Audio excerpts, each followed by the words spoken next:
नरेंद्र मोदी की प्रशासनिक यात्रा अब 25वें साल में प्रवेश कर गई। आज सुबह सुबह उनकी तरफ से कई सारे ट्वीट इस बारे में किए गए। जनसेवा के तौर पर उन्होंने इसे लिया है। 24 साल पूरे हो गए हैं, 25वें साल में प्रवेश कर लिया है।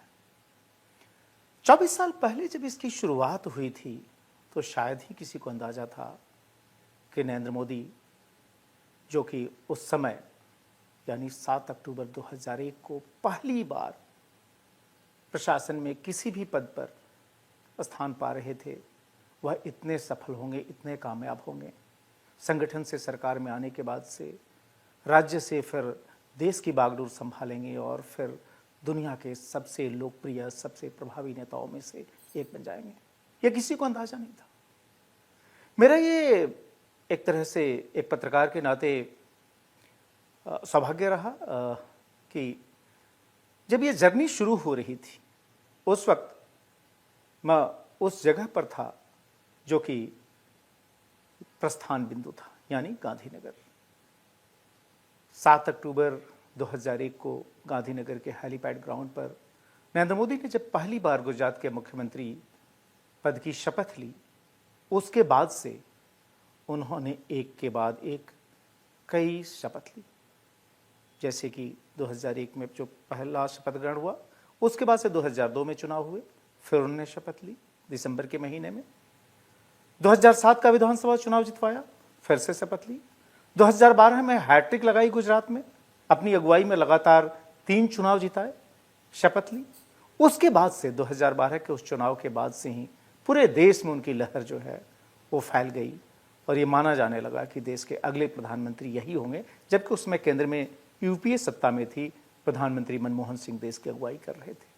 वहाँ से 2013 में वह पहले जून के महीने में गोवा में जो बीजेपी की राष्ट्रीय कार्यकारिणी की बैठक हुई, उसमें उनको कैंपेन कमेटी का चीफ बनाया गया और फिर जो 13 सितंबर की जो तारीख थी 2013 में, उस दिन उन्हें बीजेपी का पीएम कैंडिडेट डिक्लेयर किया गया।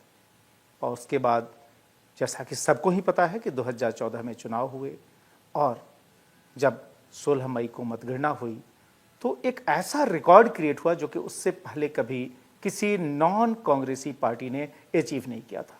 अपने दम पर केंद्र में सत्ता में आना, एक सिंगल पार्टी खुद का बहुमत हासिल करके आए सत्ता में, यह कांग्रेस के अलावा पहली बार हो रहा था और ये नरेंद्र मोदी ने कर दिखाया अपनी पार्टी बीजेपी के लिए। उसके बाद से हैट्रिक बना चुके हैं केंद्र में भी। 2019 में उससे भी बड़ा मैंडेट हासिल किया और 2024 में फिर से एनडीए की अगुवाई करते हुए प्रधानमंत्री पद पर आसीन हुए। एक रिकॉर्ड गुजरात के मुख्यमंत्री के तौर पर भी, 13.25 साल तक लगातार। और उसके बाद से केंद्र में भी अगर आप देखें तो बतौर प्रधानमंत्री उन्होंने कई सारे कीर्तिमान स्थापित कर दिए हैं। लेकिन जब हम इस जर्नी की बात करते हैं, जो प्रस्थान बिंदु जो था, जिसका मैं विटनेस रहा था, गांधीनगर के हेलीपैड ग्राउंड पर 7 अक्टूबर 2001 को जब नरेंद्र मोदी ने पहली बार शपथ ली थी किसी भी प्रशासनिक पद पर, और शुरुआत मुख्यमंत्री के तौर पर हुई थी सीधे। ध्यान रखिए कि उसके पहले उन्होंने न तो कभी किसी नगर पालिका में कोई भूमिका निभाई थी, न ही उसके पहले कोई चुनाव लड़ा था। इनफैक्ट मुख्यमंत्री बनने के बाद से वो अपने करियर का पहला चुनाव लड़ने गए, वो भी 2002 में फरवरी के महीने में, चूंकि एक संवैधानिक बाध्यता होती है 6 महीने के अंदर सदन का सदस्य बनने की। लेकिन जब उन्होंने ओथ ली थी उसके पहले उन्होंने कोई चुनाव खुद के लिए नहीं लड़ा था। ये बात अलग है कि अपनी पार्टी को यानी बीजेपी को जबरदस्त कामयाबी दिलाई थी। लेकिन जब वो उस पद पर बैठे पहली बार, यानी पहली बार जब उन्होंने शपथ ली गुजरात के मुख्यमंत्री की 7 अक्टूबर 2001 को, उसके पहले के हालात आज बहुत लोगों के ध्यान में नहीं होंगे। परिस्थितियां कैसे बनी, किन परिस्थितियों में मोदी को गुजरात के मुख्यमंत्री के तौर पर भेजा गया। जब मोदी को गुजरात का मुख्यमंत्री बनाने की घोषणा की गई, क्या उस समय जो गुजरात में जो बीजेपी की राज्य इकाई थी उसके अंदर क्या हाल था, या जिन मुख्यमंत्री को हटाया गया केशुभाई पटेल, क्या वह जो है बड़ी आसानी से इस चेंज के लिए तैयार थी। ये सारी चीजें हैं जो कि पिछले 24 साल में लोगों के जहन से उतर गई हैं। लेकिन चूंकि ने इस पूरे घटनाक्रम को काफी नजदीक से देखा था, इसलिए जानना महत्वपूर्ण होगा कि किन चुनौतीपूर्ण परिस्थितियों के बीच आकर, वो भी पार्टी की मांग पर, नरेंद्र मोदी ने आकर गुजरात में सत्ता की बागडोर संभाली और वहां से किस तरीके से सरकार और संगठन दोनों को एक तरह से सहेजते हुए पहले जबरदस्त कामयाबी गुजरात में हासिल की और उसके बाद से केंद्र में उन्होंने जब उनको मौका मिला पहले बीजेपी के पीएम कैंडिडेट के तौर पर पार्टी को जिताया।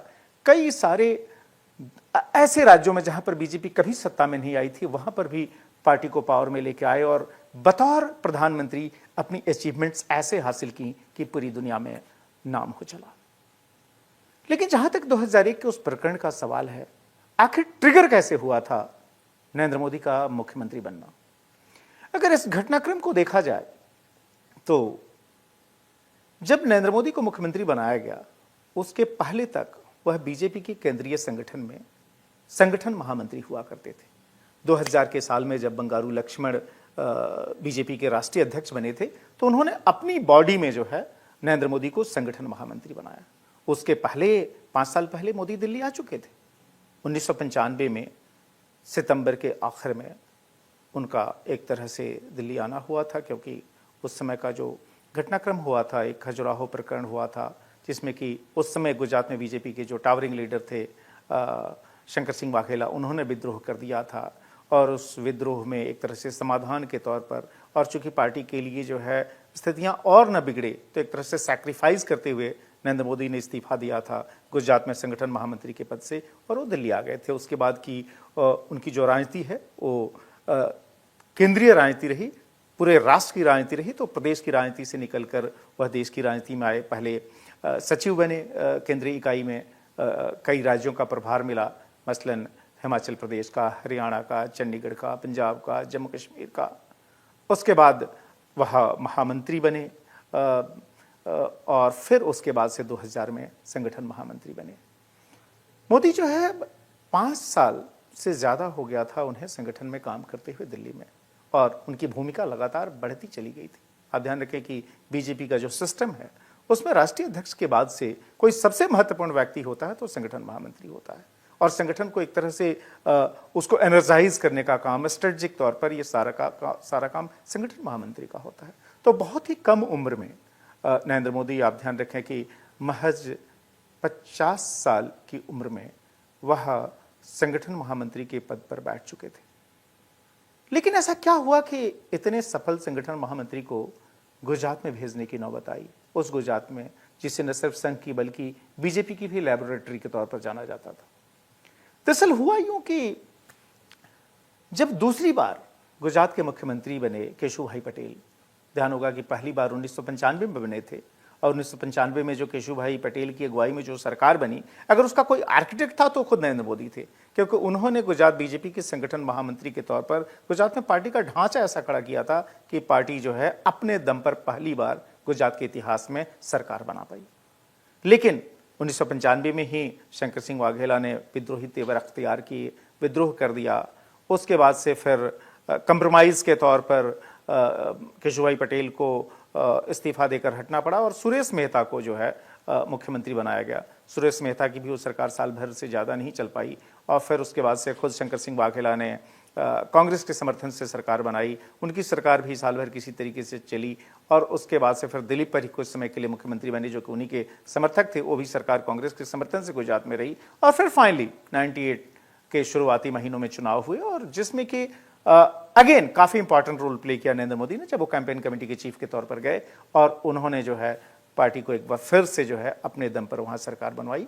हालांकि चूंकि केशुभाई पटेल सबसे वरिष्ठ लीडर थे, पहले भी मुख्यमंत्री उन्हीं को बनाया गया था 1995 में जब सरकार आई थी, तो 1998 में भी फिर से वही मुख्यमंत्री बने। लेकिन 1998 में केशुभाई जब मुख्यमंत्री बने और उस समय तक जो गुजरात बीजेपी में संगठन महामंत्री संजय जोशी हो चुके थे, नरेंद्र मोदी का जो इन्फ्लुएंस था गुजरात बीजेपी ऑर्गेनाइजेशन पर वो काफ़ी मजबूत था, चूँकि उन्होंने ही वो पूरा ढांचा खड़ा किया था और जो पूरा का पूरा संगठन था जिसके बल पर गैल्वेनाइज होकर पार्टी ने 3 साल के अंदर दोबारा जीत हासिल की थी, मैसिव विक्ट्री हासिल की थी गुजरात में, वो भी जबकि पार्टी में इतनी बड़ी टूट फूट हुई थी। तो इसमें काफ़ी मेजर रोल प्ले किया था नरेंद्र मोदी ने। लेकिन वही केशुभाई पटेल 1998 के बाद से महज कुछ महीने बाद अंदर अंदर जो है एक तरह से वो होस्टाइल हो गए नरेंद्र मोदी को लेकर और एक तरह से कह सकते हैं कि कंप्लीट और नॉन कोऑपरेशन का माहौल हो गया, पर्सना नॉन ग्राटा की तरह देखा जाने लगा। नरेंद्र मोदी आज जबकि बीजेपी उनके दम पर एक तरह से कह सकते हैं कि उनके फेस के सहारे पूरे देश में चुनाव जीती है। जिस प्रदेश से उन्होंने अपनी राजनीति की शुरुआत की थी संगठन महामंत्री के तौर पर, उसी प्रदेश में आज किसी को याद नहीं आएगा, लेकिन 1998 से लेकर 2001 के बीच का वो कालखंड रहा जबकि पार्टी की गुजरात इकाई ही नहीं, वहाँ की जो सरकार थी उसमें भी एक किस्म की हॉस्टिलिटी थी नरेंद्र मोदी को लेकर। और नरेंद्र मोदी इस बात को जानते थे, इसलिए उन्होंने गुजरात आना जाना काफ़ी कम कर दिया था। पूरे देश में वो पार्टी को मजबूत कर रहे थे, पूरे देश में सफलता दिलवा रहे थे, लेकिन अपने होम स्टेट से वो दूर थे।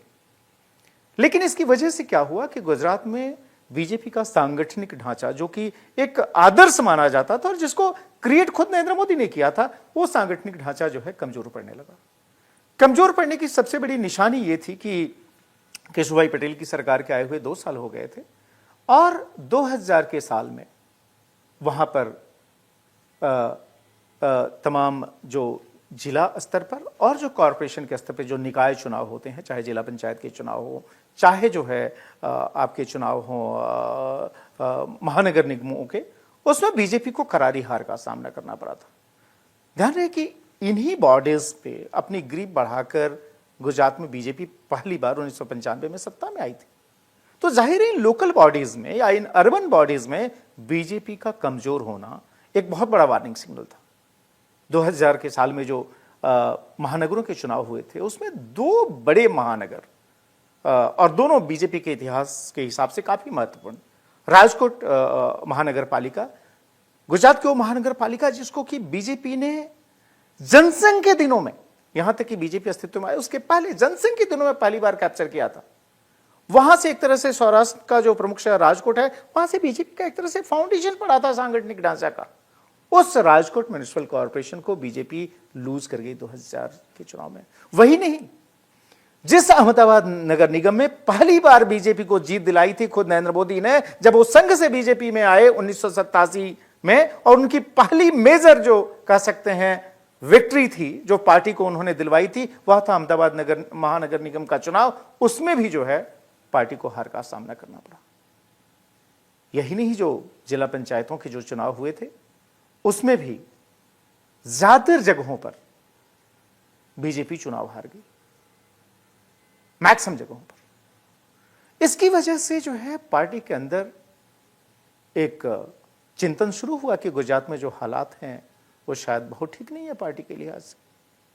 लेकिन उस पर चर्चा आगे बढ़ती तब तक 2001 में 26 जनवरी के दिन गुजरात में एक बहुत ही भयावह भूकंप आया, जिसका कि केंद्र बिंदु गुजरात का कच्छ जिला था और उसमें जो है 10,000 से भी अधिक लोगों की जान गई। जब ये घटना हुई, ये भयानक प्राकृतिक त्रासदी ने, जो नेचुरल डिजास्टर ने गुजरात को घेरा, उस समय नरेंद्र मोदी दिल्ली में थे। ओब्वियसली राष्ट्रीय संगठन महामंत्री के तौर पर पार्टी का काम देख रहे थे। जैसे उन्हें खबर मिली वो तत्काल गुजरात के लिए रवाना हुए, कच्छ के इलाके में गए, वहाँ राहत और पुनर्वास के कार्य में मदद करनी शुरू की। लेकिन जो ओवरऑल जो गवर्नमेंट थी, यानी वहाँ की जो राज्य सरकार थी, जो केशुभाई पटेल की अगुवाई में जो सरकार वहाँ चल रही थी बीजेपी की, वो सरकार जो है बहुत इफेक्टिवली जो है जो राहत और पुनर्वास का काम होता है उसमें बहुत सक्सेसफुल नहीं हुई। जो मेजर्स लिए गए उसमें बहुत तेजी नहीं थी, बहुत इफेक्टिवनेस नहीं थी। उसकी वजह से लोगों में एक नाराजगी का भाव पैदा हुआ। ये माना जाने लगा कि इसकी वजह से लोगों के बीच सरकार की लोकप्रियता गिर रही है, बीजेपी पर भी गंभीर सवाल खड़े हो रहे हैं। इसी दौरान अब चूंकि पार्टी हाईकमांड जो था उस समय तक बंगारू लक्ष्मण पार्टी अध्यक्ष के पद से इस्तीफा दे चुके थे और जना कृष्णमूर्ति जो है वह जो है पार्टी के राष्ट्रीय अध्यक्ष बन चुके थे। ओब्वियसली केंद्र में अटल बिहारी वाजपेयी की अगुवाई में सरकार चल रही थी। उनकी सरकार में लाल कृष्ण आडवाणी ओब्वियसली नंबर 2 थे, गृह मंत्री थे और खुद गुजरात से ही चुनकर आते थे गांधीनगर लोकसभा सीट से। हुआ यूं कि सितंबर के महीने में, सितंबर 2001 में गुजरात में 2 सीटों के लिए बाई इलेक्शन हुए। एक सीट जो थी वो साबरकांठा की लोकसभा सीट थी और दूसरी सीट जो थी वो साबरमती की विधानसभा सीट थी। वो साबरमती विधानसभा सीट जो कि खुद आडवाणी जी की अपनी जो लोकसभा कंस्टिट्यूंसी थी गांधीनगर, उसका हिस्सा हुआ करती थी और साबरमती की विधानसभा सीट बीजेपी का स्ट्रांग होल्ड मानी जाती थी। अहमदाबाद शहर के अंदर की ये सीट बीजेपी लगातार यहां चुनाव जीतती रही थी। हुआ यूं कि साबरकांठा की सीट निशाबेन अमर सिंह चौधरी, जो कि गुजरात के पूर्व मुख्यमंत्री अमर सिंह चौधरी, जो कि कांग्रेस के बड़े नेता थे, गुजरात के मुख्यमंत्री रहे, उनकी दूसरी पत्नी थी निशाबेन अमर सिंह चौधरी। ट्राइबल थे अमर सिंह चौधरी, इसलिए उन्होंने दूसरी शादी की थी और वो साबरकांठा से लोकसभा की सांसद थी। उनका देहांत हो गया, उसकी वजह से साबरकांठा की सीट खाली हुई। जबकि साबरमती की सीट यतीन ओझा एक बड़े फेमस एडवोकेट हुआ करते थे और दूसरा बीजेपी के नेता भी थे, उनका जो है केशुभाई पटेल से लगातार टकराव चल रहा था और इस विरोध में उन्होंने साबरमती विधानसभा सीट से इस्तीफा दे दिया। उसकी वजह से वो सीट खाली हुई। इन दोनों जगहों पर बीजेपी चुनाव लड़ी। ओब्वियसली केंद्र में वाजपेयी की अगुवाई में बीजेपी की सरकार चल रही थी, एनडीए की सरकार, और गुजरात में केशुभाई पटेल की अगुवाई में। माना यह जाता है कि बाई इलेक्शंस में रूलिंग पार्टी को फायदा होता है, हवा उसके हक में होती है, लेकिन इन दोनों जगहों पर बीजेपी चुनाव हार गई। 20 सितंबर को पोलिंग हुई थी, 22 सितंबर 2001 को नतीजे आए।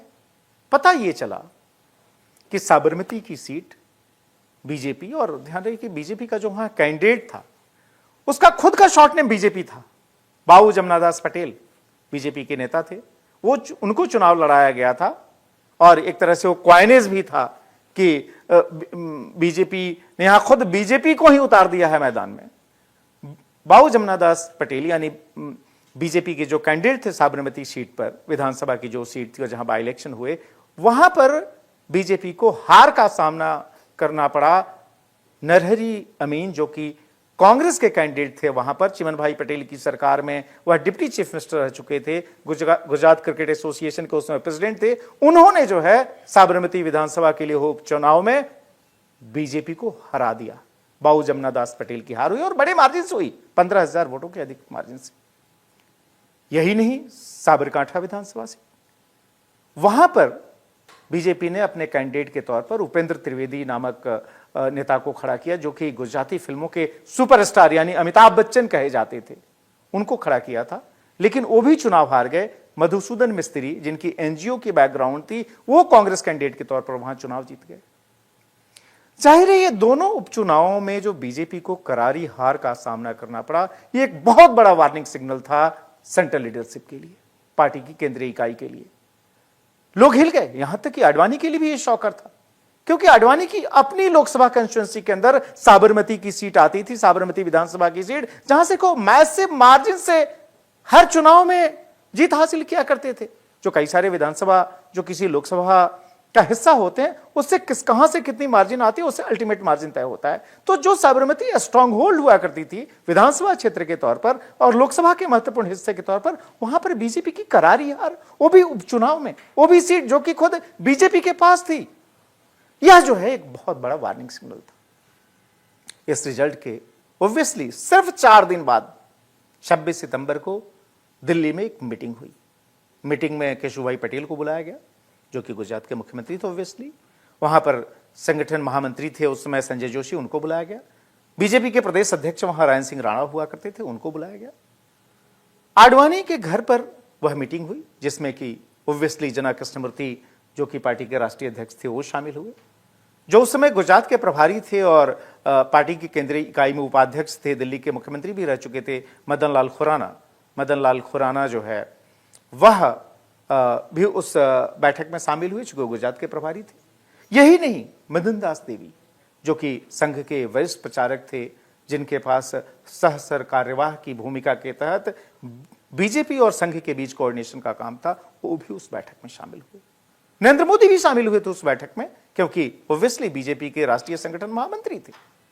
चर्चा विचार हुआ कि गुजरात में जो हालात बने हैं ये क्या है, और ये जो मांग एक तरह से उठने लगी उस समय कि ऑलरेडी जो है, जो जिला पंचायत जो इलेक्शन हुए थे 2000 के साल में, या फिर अहमदाबाद और राजकोट जैसे मेजर म्युनिसिपल कॉर्पोरेशन जो है बीजेपी लूज कर गई थी।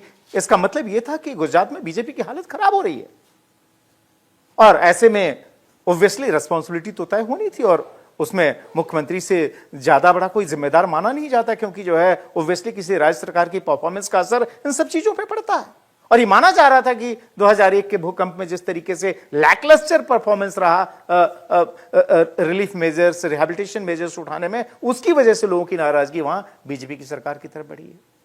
लेकिन जाहिर है केशु भाई या फिर उनके समर्थक ये तर्क मानने को तैयार नहीं थे। तो ये कह रहे थे कि हमारी अकेले की भूमिका क्यों इसमें मानी जाए।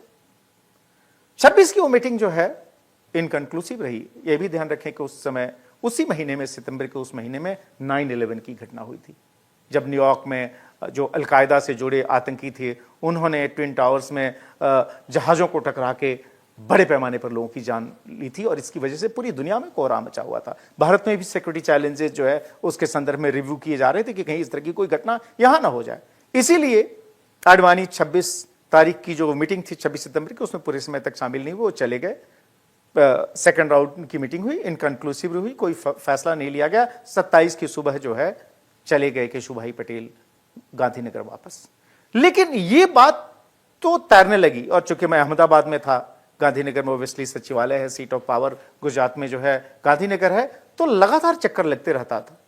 तो वहां जब मैं गया तो ये बहुत साफ हो गया था कि केशु भाई तो हटेंगे ही हटेंगे, इसमें कोई शक नहीं है। लेकिन अगर केशु भाई हटते हैं तो फिर गुजरात का अगला मुख्यमंत्री कौन होगा। ऑब्वियसली जो लोग संगठन से जुड़े हुए थे उनका बहुत साफ तौर पर मानना था कि जिस तरीके से गुजरात में संगठन की हालत खराब है, वैसे में अगर संगठन को फिर कोई रिबिल्ड कर सकता है तो वह जो है नरेंद्र मोदी ही हो सकते हैं, क्योंकि उनका प्रूवन ट्रैक रिकॉर्ड था, चाहे संघ के प्रचारक के तौर पर रहे हो या फिर जो है जब संघ से वो बीजेपी में आए, गुजरात बीजेपी में संगठन महामंत्री के तौर पर उनकी जो परफॉर्मेंस रही हो, पूरी पार्टी को एनर्जाइज करना, सारे यूनिट्स को एनर्जाइज करना, जिसके बूते पर लगातार 2 सरकारें वहां आई थी।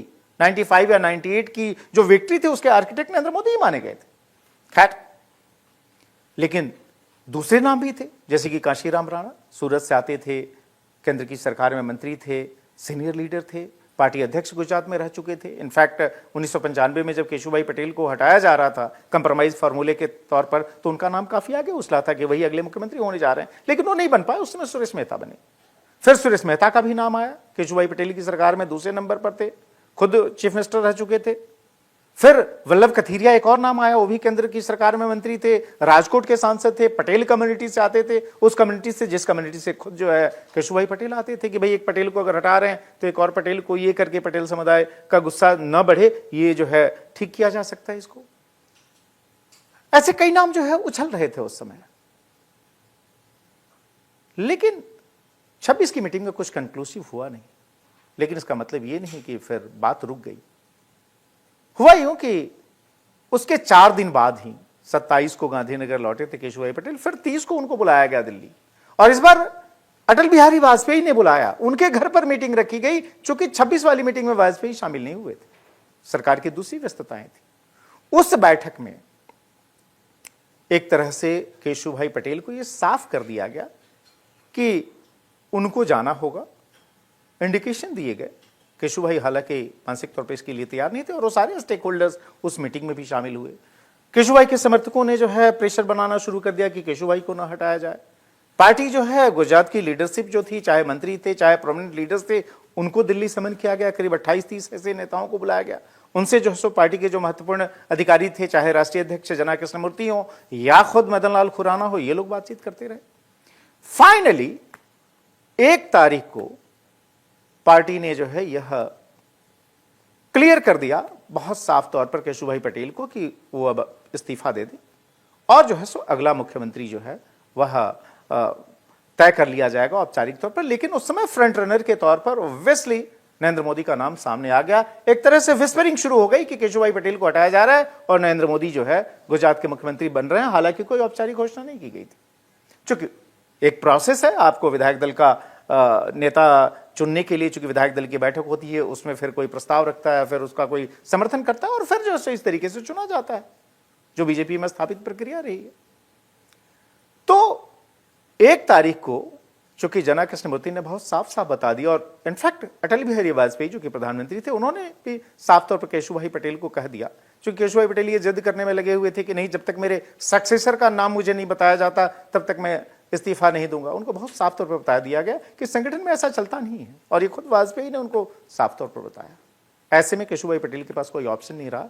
1 तारीख की शाम में उन्होंने एक पत्र लिखते हुए जना कृष्णमूर्ति को, राष्ट्रीय अध्यक्ष को, ये कह दिया कि पार्टी के इंटरेस्ट में मैं कुछ भी त्याग बलिदान करने को तैयार हूं। इस दौरान एक घटना और घटी, और जो कि बड़ी ही दुखद घटना थी।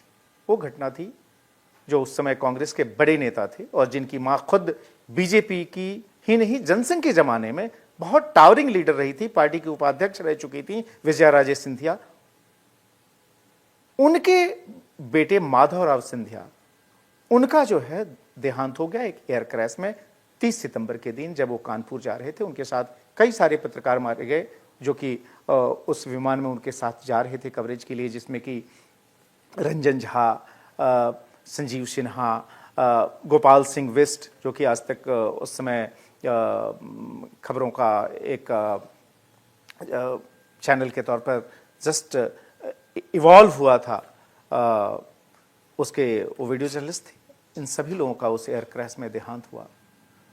पोस्टमार्टम वगैरह के बाद से बॉडी जो है फिर हैंडओवर 1 तारीख को की गई। 2 को जो है गोपाल सिंह बिष्ट का अंतिम संस्कार निगमबोध घाट पर था। केशुभाई पटेल हालांकि उन्होंने जना कृष्णमूर्ति को अपना इस्तीफा दे दिया था, लेकिन अंदर से तब भी जो है वो काफी दुखी साउंड कर रहे थे। बार बार गुजराती में कह रहे थे मारू वांकसू, यानी मेरा कसूर क्या है। ये स्वीकार करने को तैयार नहीं थे बहुत हद तक नरेंद्र मोदी को, लेकिन इशारा बहुत साफ था। और फिर अपना भुनभुनाते हुए वो गांधीनगर के लिए प्रस्थान किया। इस दौरान नरेंद्र मोदी, चूंकि उनको दिल्ली में रहते हुए तब तक 6 साल हो चुके थे, और एज ए कम्युनिकेटर जो है उनकी लोकप्रियता बहुत ज्यादा थी। पार्टी की तरफ से रिप्रेजेंट करना मीडिया हाउसेज के सामने, अखबार, पत्र, पत्रिका, टीवी, उसके बड़े पॉपुलर फिगर थे। तो उनका निजी संबंध ज्यादातर पत्रकारों से था। तो गोपाल सिंह बिष्ट के डेथ की जब उन्हें सूचना मिली और ये पता चला कि उनका क्रमेशन जो है निगमबोध घाट पर हो रहा है 2 तारीख की सुबह, तो वहां गए उस क्रमेशन में शामिल होने के लिए। जबकि सिंधिया का क्रमेशन 4 तारीख को प्रस्तावित था ग्वालियर में होना, इसलिए जो है ज्यादातर लोग ग्वालियर की तरफ निकल गए थे। लेकिन निगमबोध घाट पर पत्रकारों के बीच नरेंद्र मोदी मौजूद थे जब क्रमेशन चल रहा था गोपाल सिंह बिष्ट का। वहां पर 49 वर्ष के थे गोपाल सिंह बिष्ट उस वक्त। उस समय जो है उनके मोबाइल पर एक फोन आया, और ये फोन आया अटल बिहारी वाजपेयी की तरफ से, जो किस्सा लोगों के बीच जाना भी जाता है। लाइन पर वाजपेयी थे, जब इन्होंने फोन उठाया तो उन्होंने कहा कि कहाँ हो, तो उन्होंने बताया कि मैं जो है यहाँ निगमबोध घाट पर हूँ। एक आज तक के जो वीडियो जर्नलिस्ट हैं उनके क्रिमेशन के सिलसिले में, तो उन्होंने अपने निवास पर आने के लिए कहा, यानी जो आधिकारिक आवास प्रधानमंत्री का उस समय 7 रेसकोर्स रोड के तौर पे जाना जाता था, वहां पहुंचे, जो कि वेस्ली वाजपेयी जी ने कहा था। वहां जब गए तो फिर वाजपेयी जी ने मोदी जी को ये कहा कि अब दिल्ली में रहते हुए तुम्हें बहुत समय हो गया है, और यहाँ का पंजाबी खाना खा खा के तुम मोटे हो गए हो, तुम अब गुजरात जाओ। तो वेस्ली नरेंद्र मोदी चूंकि गुजरात की चुनौती का उन्हें अंदाजा था, तो कोई ऐसा नहीं था कि मौका मिलते ही वो कोई भाग जाने की वहां सोच रहे थे, क्योंकि पता था कि यह कोई आसान रास्ता नहीं है, बहुत कठिन है वहां पर जो पार्टी और सरकार की कंडीशन जितनी खराब थी उसमें सी चीजों को रिवाइव करना। तो उन्होंने बल्कि मना ही किया कि अरे मैं कहाँ, मैं तो बहुत लंबे समय से वहां पर टच में नहीं हूँ, मेरा कोई संपर्क भी नहीं है, मैं कहाँ, मैं यहाँ पर वेल सेटल्ड हूँ, मेरे से क्या दिक्कत हुई है कि मेरे को भेजा जा रहा है। बट ऑब्वियसली वाजपेयी सबसे बड़े लीडर थे, देश के प्रधानमंत्री थे, तो उनके कहने पर नरेंद्र मोदी ने मुख्यमंत्री के तौर पर वहां पर जाना स्वीकार किया। 3 तारीख को, 2 तारीख का ये वाकया है, 3 तारीख को सुबह सुबह नरेंद्र मोदी पहुंचे अहमदाबाद, ओब्वियसली बाई एयर पहुंचे। मैं अहमदाबाद एयरपोर्ट पर मौजूद था, तो उस फ्लाइट में मदन लाल खुराना भी उनके साथ आए थे। हम लोग खुराना जी को पकड़े ये जानने के लिए, चूंकि उसके पहले तो 2 तारीख को पूरे दिन मैं गांधीनगर में था और तमाम मंत्रियों से बात कर रहा था। मुझे याद है सुरेश मेहता के बंगलों पर मैं गया था, चूंकि केशुभाई लौटे नहीं थे, और ये फैल गया था चारों तरफ कि भाई नरेंद्र मोदी जो है अगले मुख्यमंत्री गुजरात के बनने जा रहे हैं, और केशुभाई पटेल से इस्तीफा लिया जा चुका है पार्टी की तरफ से। तो सुरेश मेहता से जब हम मिलने गए तो मुझे याद है कई सारे पत्रकार थे, सुरेश मेहता को झूले पर बैठकर बात करने की बड़ी आदत थी और उंगलियां ऐसे ऐसे करते रहते थे। तो उसी दौरान जब पूछा गया कि अच्छा मोदी जी अगर मुख्यमंत्री बनते हैं तो आप स्वीकार करेंगे क्या, सुरेश मेहता ने साफ तौर पर मना कर दिया। बोला कि नहीं, मैं जो है नरेंद्र भाई से काफी सीनियर हूं और मैं मुख्यमंत्री रह चुका हूं, मैं उनके अंडर नहीं सर्व कर सकता, कि मैं तो नहीं बनूंगा। तो लोगों ने कहा कि भाई आप तो केशुभाई पटेल के अंदर भी रह चुके हैं, आप मुख्यमंत्री रहे, उसके बाद फिर से रहे, अभी आप प्रेजेंट कैबिनेट में हैं। तो बोले कि नहीं, केशुभाई मेरे से काफी सीनियर थे और जब मैं मुख्यमंत्री नहीं था तब भी उनके मंत्रिमंडल में मैं शामिल रहा था, इसलिए उसमें कुछ गलत नहीं है, लेकिन मैं नरेंद्र मोदी के अंडर सर्व नहीं करूंगा। वहां से उठ के याद है मुझे, मैं नरोत्तम पटेल के पास गया, वो भी उस समय जो केशुभाई पटेल की सरकार में मंत्री थे, कांशीराम राणा के बड़े करीबी माने जाते थे। उन्होंने भी कह दिया कि भाई मुझे तो जो कांशीराम कहेंगे वही मैं करूंगा। तो इस तरह के हालात थे। 28-30 विधायकों का एक गुट अलग से मीटिंग सीटिंग भी करने में लगा हुआ था, केशुभाई के समर्थन में आवाज बुलंद कर रहा था, यह धमकी दे रहा था कि फिर कहीं 95 जैसी जो खजुराहो कांड जो हुआ था उस तरह की कोई घटना ना हो जाए। हालांकि पार्टी के जो उस समय ऑफिस बियर्स थे उन्होंने समझाया बुझाया, यहां तक अमित शाह उन्होंने भी समझाया बुझाया कि यह डिसिप्लिन वाली पार्टी है, यहां पर कुछ चलेगा नहीं, और आप लोग ध्यान रखिए कि पार्टी आलाकमान ने जो तय कर दिया है वो उसी के हिसाब से होगा और यह पार्टी के हित में है। ऐसी परिस्थिति के बीच फाइनली 3 तारीख को जब नरेंद्र मोदी पहुंचे एयरपोर्ट पर, हम लोग उन्हें ढूंढ रहे थे और मदन लाल खुराना सामने आए, वो पीछे से मिस्टर कार में बैठ के निकल गए। उसके बाद का घटनाक्रम ये हुआ कि पार्टी ने सेंट्रल ऑब्जर्वर्स के तौर पे 2 नेता भेजे थे। एक तो खुद मदन लाल खुराना थे जो कि गुजरात के प्रभारी थे, दूसरे जो भेजे गए वो थे कुशाभाऊ ठाकरे। कुशाभाऊ ठाकरे पार्टी के राष्ट्रीय अध्यक्ष रह चुके थे। इन दोनों ऑब्जर्वर्स ने जाकर केशुभाई पटेल से मुलाकात की, उनके बंगले पर, आधिकारिक आवास पर, उनको समझाया। ऑब्वियसली केशुभाई पटेल पार्टी के इतने वरिष्ठ नेता थे, उनको भी अंदाजा लगा कि अभी जो परिस्थिति है उसमें बहुत ज़्यादा कुछ हमें डिफेंस नहीं करना चाहिए और उसमें कुछ हासिल भी नहीं होने वाला था। वह फिर मानसिक तौर पर उसके लिए तैयार हो गए। फिर उसके बाद से खुद नरेंद्र मोदी गए केशुभाई पटेल से मिलने के लिए उनके आधिकारिक आवास पर, और वो जो उस समय गले मिलकर जो दोनों मिले, वह मुझे लगता है कि एक टर्निंग पॉइंट था गुजरात की पॉलिटिक्स का, एक तरह से कह सकते हैं। बड़ी ही और डिसिसिव तस्वीर थी। केशुभाई पटेल ने ऑब्वियसली अंदर जो भी भाव रहे हों, लेकिन जो है उनको बधाई दी, उनका मुंह भी मीठा कराया। उसके बाद आगे की जो प्रक्रिया है जो हुई वह 4 तारीख को हुई, जबकि फॉर्मली बीजेपी विधायक दल का नेता चुना गया नरेंद्र मोदी को। उसके बाद से जो पार्टी विधायकों का जो समर्थन पत्र था उसको लेकर मदन लाल खुराना, जो पार्टी के प्रदेश अध्यक्ष राजेंद्र सिंह राणा, और जो चीफ व्हिप थे वाडी भाई पटेल, उनके साथ सुंदर सिंह भंडारी के पास पहुंचे जो राज्यपाल थे उस समय गुजरात में। और उसके बाद से भंडारी जी ने नरेंद्र मोदी को नई सरकार बनाने का जो है आमंत्रण दिया। इसके पहले ऑब्वियसली 3 तारीख को जो है केशुभाई पटेल अपना इस्तीफा सौंप चुके थे और तब तक कार्यवाहक मुख्यमंत्री के तौर पर कंटिन्यू रहने के लिए भंडारी जी ने उनको कहा रखा था। उसके बाद से अगले 2 दिन तैयारियां हुई। जाहिर है जब नरेंद्र मोदी को विधायक दल का नेता चुन लिया गया और सुंदर सिंह भंडारी ने उनको सरकार बनाने के लिए आमंत्रित कर दिया, यह एक गैल्वेनाइजिंग मोमेंट था गुजरात बीजेपी और खासतौर पर संगठन से जुड़े हुए लोगों के लिए। जो पार्टी एक तरह से जो है काफी मूर्छित कंडीशन में थी, जो कि बिल्कुल डिमोरलाइज थी, वो अचानक एनर्जाइज हो गई। और इसका जो नमूना दिखाई दिया वह दिखाई दिया 7 अक्टूबर 2001 के दिन, रविवार का दिन था, गांधीनगर का हेलीपैड ग्राउंड, जहां पर नरेंद्र मोदी का शपथ ग्रहण समारोह हुआ दोपहर में। जब उन्होंने मुख्यमंत्री पद की शपथ ली, उनको शपथ दिलाई ऑब्वियसली गुजरात के राज्यपाल के तौर पे सुंदर सिंह भंडारी ने, 9 और मंत्रियों ने उनके साथ शपथ ली। और उसके बाद जो माहौल था वो एक तरह से मेस्मराइजिंग था। लेकिन एक घटना उस दौरान और हुई। नरेंद्र मोदी की मां हीराबा भी उस शपथ ग्रहण कार्यक्रम में आई थी।